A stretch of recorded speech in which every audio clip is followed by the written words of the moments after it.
दादा राजदेव साहब, जय झूलेलाल। जय झूलेलाल। नमस्कार। नमस्कार। अॼु तव्हां सां मुलाक़ात थी आहे। अॼु तारीख़ आहे 3 नवंबर 2020 ऐं असांजो सॼो मुल्क कोविड-19 जी परेशानीअ खे फेस करे रहियो आहे। मां 2-3 ॻाल्हियूं तव्हां सां करणु चाहींदुसि। मूंखे तव्हांजे ऑफिस रूम में दादा मेघराज तलरेजा जो ठाहियलु चेटीचंड जो मेलो तस्वीर ॾिसी ॾाढी ख़ुशी थी। तव्हांखे सिंधियत लाइ लॻाव आहे ऐं पंहिंजे समाज सां ॾाढो प्यारु कंदा आहियो, आशीर्वाद ॾींदा आहियो। त मां हिकिड़ी ॻाल्हि पुछणु चाहींदुसि त सिंध मां आया तव्हां जॾहिं पार्टीशन खां पोइ, तव्हांजो कहिड़ो ज़िलो हुयो? असांजो सिंध में जेको हुयो उहो सखर ज़िलो हुयो। हा। ऐं मियां जो कोट हूंदो। हा। उतां असां आयासीं। जेका मूंखे यादि मिली आहे हा। उहो 1950 जी आहे। जॾहिं असां 50 जी आयासीं त असां 47-48 जे विच में हुया। हा। ड्यूरिंग पार्टीशन हुई। रेलनि में जेके धका खाधा ऐं असांजे पिता साहब ॿुधाईंदा हा। भई केतिरी तकलीफ़ुनि सां मां तव्हांखे वठी आयोसीं। हा। उन्हनि खे ओॾी महिल असां हिकु भेण ऐं 2 भाइर हुयासीं जॾहिं लॾे करे आयासीं हिते। हा। हा। उन्हनि ॿुधायो असां तव्हां कीअं भई पहुचाए हिते बचाए करे वठी आयासीं, हा। कीअं कीअं कंहिंजी मदद वरिती। उन खां पोइ असां पहिरियों कल्याण कैम्प में पहुतासीं। हा। कल्याण कैम्प पोइ उन खां पोइ वरी पिता साहब पंहिंजे भाइरनि खे घुराए वरितो। हा। पिता साहब जा 6 भाइर हुया हा। त उन्हनि खे घुराए वरितो, माता पिता खे घुराए वरितो। त हिकु वॾी फैमिली हुई। पिता साहब जो धंधो पहिरियों ई पार्टीशन खां पहिरियों ई बम्बई में हूंदो हो, हा। पर लिमिटेशन से हुतो बम्बई में अकोमोडेशन जी। हा। हा। उहे ॻोल्हा में निकिता भई किथे वसाए सघूं आहे पूरी फैमिली खे।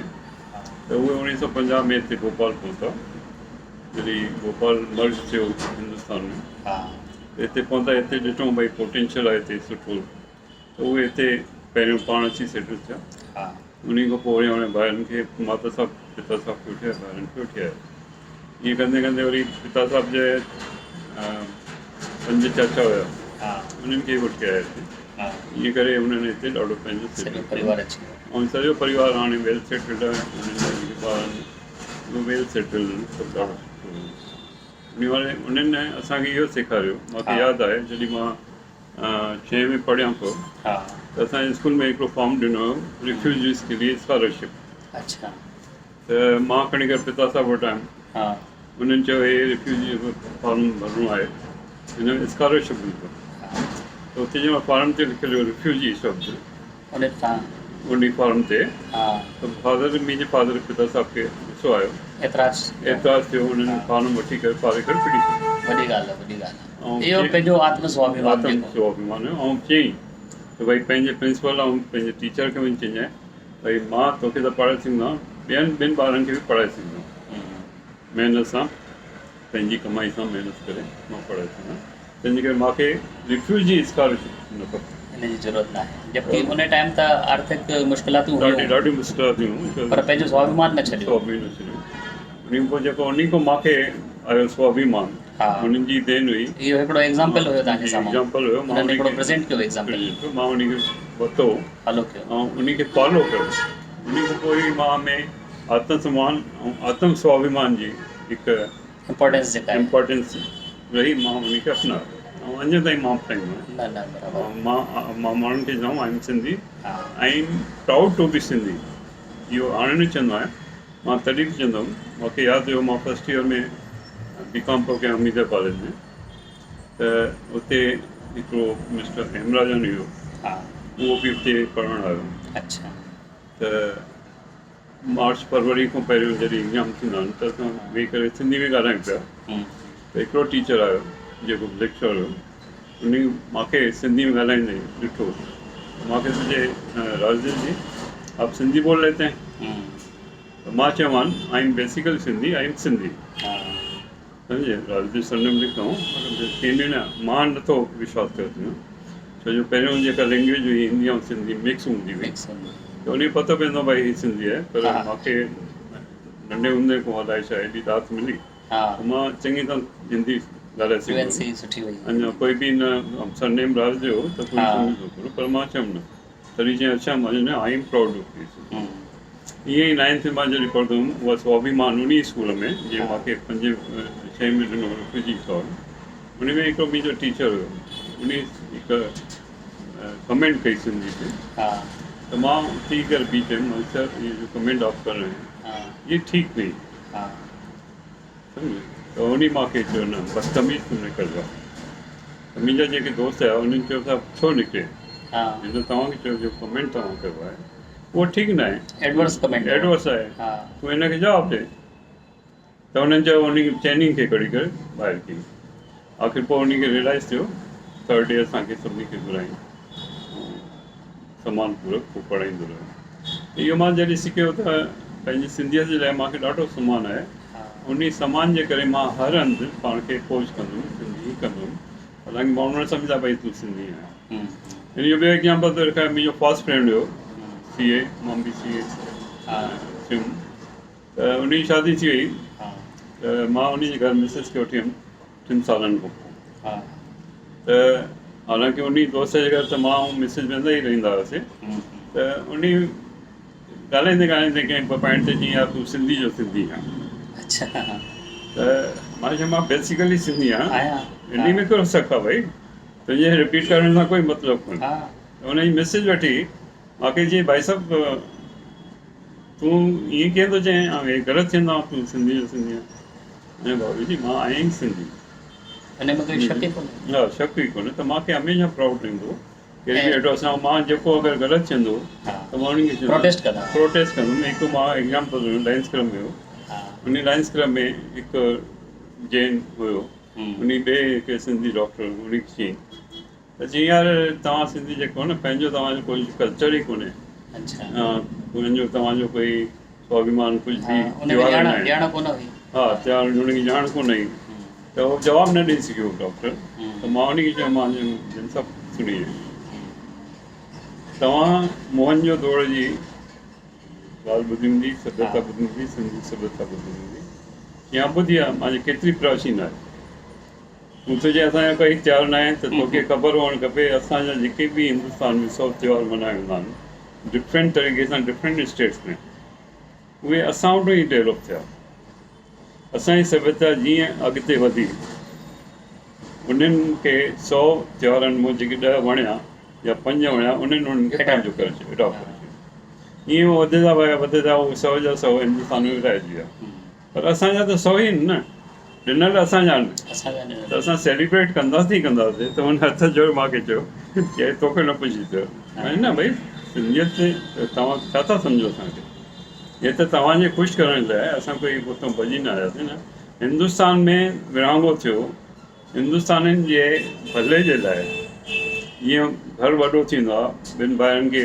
थोरो झगड़ो थींदो आहे न सेट थींदा आहिनि त हिकु हलियो वेंदो आहे भले जे लाइ उहो ई कमु थियो आहे असां सां बि त असां आया आहियूं असां तव्हांखे असांखे वेलकम करणु खपे तव्हांखे एडॉप्ट करणु खपे त मां एतिरो हुननि सां मिली सघियुमि एतिरो मूंखे सिंधियुनि जी सिंधियत जे लाइ मां न दादा तव्हांजी हिन भावना जे करे ऐं गॾियल एफर्ट्स जेके आहिनि समाज ताईं सुठो संदेश पहुतो ऐं अॼु उहा हालत आहे जो कोई एडवर्स कमेंट कंदो न आहे उन में मिनिमाइज़ थी वियो आहे उहा ॻाल्हि ख़तमु थी वई आहे ऐं हुननि ॾिठो त हिननि पंहिंजी महिनत सां सॼी हिकु बाज़ार व्यवस्था ॾिनी भारत खे ऐं सॼे व्यवसाय खे लघु व्यवसाय खे हिननि प्रमोट कयो ऐं सॼी जीवन शैली मटे छॾी त उन समाज जे माण्हूअ खे असां धन्यवाद ॾियूं अॼु उन मुद्रा में हो अची विया आहिनि दादा मुंहिंजो ॿियो हिकिड़ो सुवाल हो तव्हां सां त सामाजिक क्षेत्र में भोपाल में रहंदे एतिरा साल कुझु कुरीतियूं हुयूं कुझु हुननि खे ख़तमु करण जी मुहिम हली तव्हांजे नेतृत्व में ऐं तव्हां सेंट्रल पंचायत जा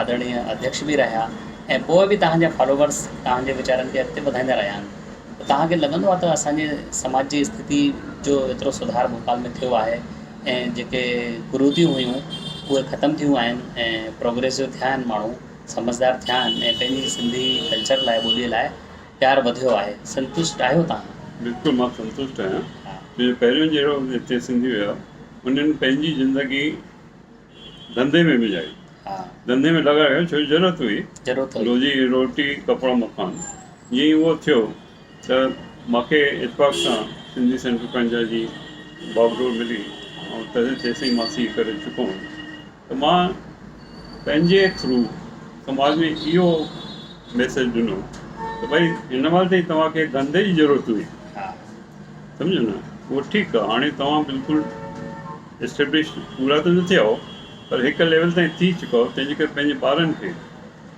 ॿिया संस्कार विझो, उन्हनि खे इहो ॾियो, उन्हनि खे वधायो, सिविलाइजेशन जे लाइ वधायो, पढ़ण जे लाइ वधायो, सम्झो, ऐं पंहिंजो कैलिबर ऐं पंहिंजी जेका एबिलिटी आहे हा उन्हनि खे पंहिंजे देश जे लाइ ॿियनि माण्हुनि जे लाइ यूज़ करणु सेखारियो, जंहिंजे करे असां मिली करे थी सघूं भई असां ई प्योर हिंदुस्तानी आहियूं, इंडियन आहियूं, सम्झो, असां तव्हां सां गॾु आहियूं।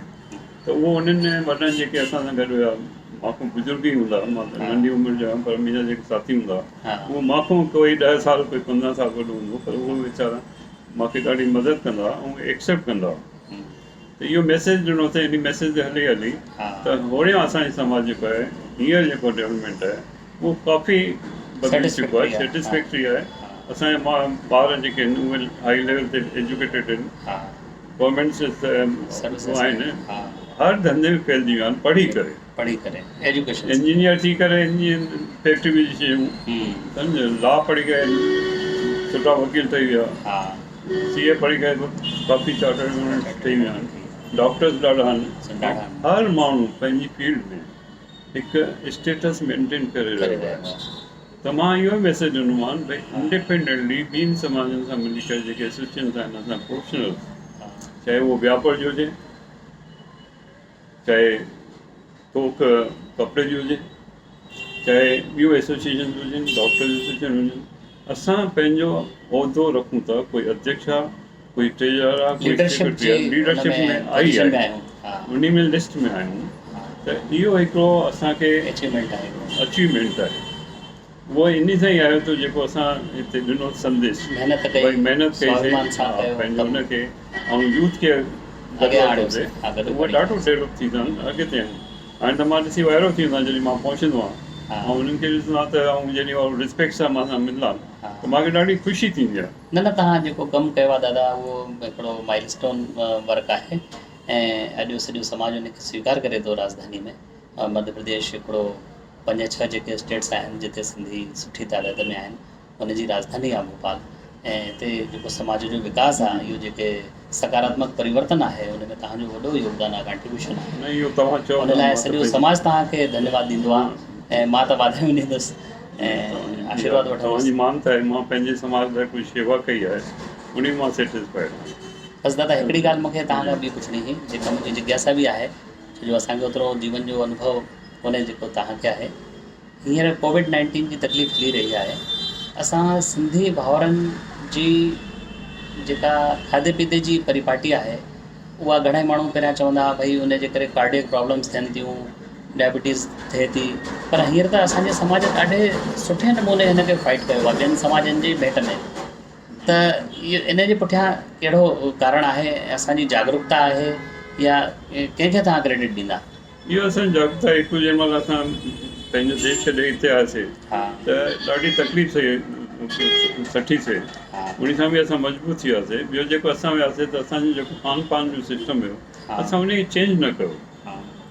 उहे जेके असांजी वॾियूं हूंदियूं, भई सर्दी थिए त भई ऑलिन ठाहे, सम्झो, गर्मी आहे त खसर जो कादर ठाहे, त उहे एतिरा मीन्स डेवलप्ड आहिनि, उन्हनि खे इहो ख़बर आहे भई कहिड़े मौसम में कहिड़ी शइ जेका शरीर लाइ शइ आहे। ऐं इम्यूनिटी जॾहिं उन्हनि ॾिठी भई असांजी इम्यूनिटी ठीकु रहंदी त करोना असरु न कंदो, कोई बि बीमारी सां फाइट करे सघंदा। ऐं डॉक्टर चवनि बि पिया भई तव्हां सुठी डाइट वठो। त असां सुठी डाइट में जेके असां ॿाहिरि हुते न्यू जनरेशन में मां मोटो थो थियां, मां ईअं थो थियां, कंसेप्ट ॾिसी करे खाइणु बंदि कयो त उन्हनि बि चालू करे छॾियो। उन खां अलावा असांजी लेडीज़ जेके आहिनि उन्हनि खे एतिरी दात मिलियल आहे त उन्हनि वटि नुक़सानु पुराणा दादीअ मां वारा उहे हलनि था पिया। कोई काढ़ो थी ॾे त कोई कुझु थी ॿुधाए, कोई वरी पंहिंजो डिफरेंट मसाला ऐं जड़ी बूटी मिलाए करे नाश्ते में या उन जो काढ़ो चांहि ठाहे करे पीआरीसीं। त इन सां असांजी मातृशक्ति जो मतिलबु वॾो योगदान रहियो, जेको असांजो फाइट करे सघिया आहियूं, उन जो फाइट करे सघूं। ॿियो उन्हनि पंहिंजे ॿारनि खे ॿाहिरि न निकिरणु ॾिनो, उन्हनि खे जो न डिसिप्लिन ॾाढो। ऐं असां वटि त मदर हुजे, भाॼाई हुजे वॾी, इन्हनि जो चवणु सभु को नंढा जेके आहिनि वॾनि जो चवणु मञनि था, मञनि था पिया, बिल्कुलु पालन कनि था शइ अॻियां जो, ॿार इहा बि वॾी ॻाल्हि आहे, संस्कार जी ॻाल्हि हा, आहे संस्कार आहिनि ऐं शइ उनजो में फ़ाइदो हिते मिलियो, ॾाढो ॾाढो फ़ाइदो मिलियो आहे। ऐं इन करे असांजी कम्यूनिटी में ॾाढा घटि केसिस थिया। कोरोना जा। ऐं इहो ईश्वर जी झूलेलाल असांजी कृपा आहे असांजे मथां, हा असांजे वॾनि जे मथां, असांजे संस्कारनि जे मथां। उन्हनि संस्कारनि जे करे ई मां सम्झां थो असां कोरोना खां बचियल। ॾिसो तव्हां असांजे साथियुनि खे मां ॿुधाइणु चाहींदुमि, दादा रासदेव साहब केतिरी वॾी ॻाल्हि चई त असांजी जेका मातृशक्ति आहे, महिला शक्ति आहे, अॼु उनजे करे असां धन्यवाद ॾियूं मातृशक्ति खे, पंहिंजी मिसिस खे, पंहिंजी माउ खे, भाॼाईअ खे, सिस्टर खे ऐं पंहिंजी बालिकाउनि खे बि, जिन छो जो उहे संस्कार उन्हनि जे खून में बि आहिनि, त सॼे परिवार खे स्वस्थ रखण में महिला समाज जो वॾो योगदानु आहे। ऐं कोरोना काई वॾी ॻाल्हि कोन्हे, उनजे अॻियां ऐं इम्यूनिटी वधाइण वारियूं शयूं असां इस्तेमालु कयूं था, नेरनि में, मंझंदि में, राति जी रोटीअ में।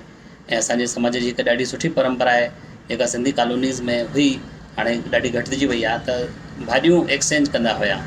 त दादा तव्हांखे लॻंदो आहे इहा ट्रेडिशन जेका ख़त्म थी वई आहे? न ख़त्म न थी आहे, अच्छा, आहे अञा आहे। बरक़रार? मुंहिंजे क्षेत्र में अञा 32 घर आहिनि, 32 घरनि में असां सिंधियुनि जा घर आहिनि 7, उहे अञा ताईं हिक ॿिए खे भाॼियूं ॾींदियूं आहिनि। इहा हिकु यूनिक परंपरा आहे असांजे समाज जी, जेका ॿियनि समाजनि में कोन्हे। ॾाढी इहा घणी आहे, सुठी आहे। हाणे सुठो थियो अॼु हिकु आहे, अॼु अच्छा हे थी पर उनजे खाइण जी चॉइस सां गॾु उनजे खाधे जे करे जेका किलकिल कॾहिं थी वञे परिवार में साल 6 महीने, उहो बि मिनिमाइज़ थी वई। जीअं कंहिंखे करेलो नथो वणे त पाड़े जे घर मां भिंडियूं या सेयल भाॼी अची वई, वॾी ॻाल्हि तव्हां ॿुधाई। हिकु घर में जंहिंखे करेलो नथो वणे हा त ॿिए घर में जीअं भिंडियूं मोकिलियूं, हा, त ऑप्शन हिते भिंडी मिले थी, हुते करेलो मिले थो, त उहो झगड़ो ख़तमु, झगड़ो बि ख़तमु, वैरायटी आहे भई, ॾाढो सुठो आहे। पर हिक ॿिए खे दाद ॾियणु, माताउनि खे, भेनरुनि खे, अरे यार तुंहिंजी सब्जी त ॾाढी सुठी ठही वई, एप्रिसिएशन जो बि गुण आहे असांजो। त दादा हिन ॻाल्हि ॿोल लाइ ॾाढी महिरबानी, ॾाढो धन्यवाद।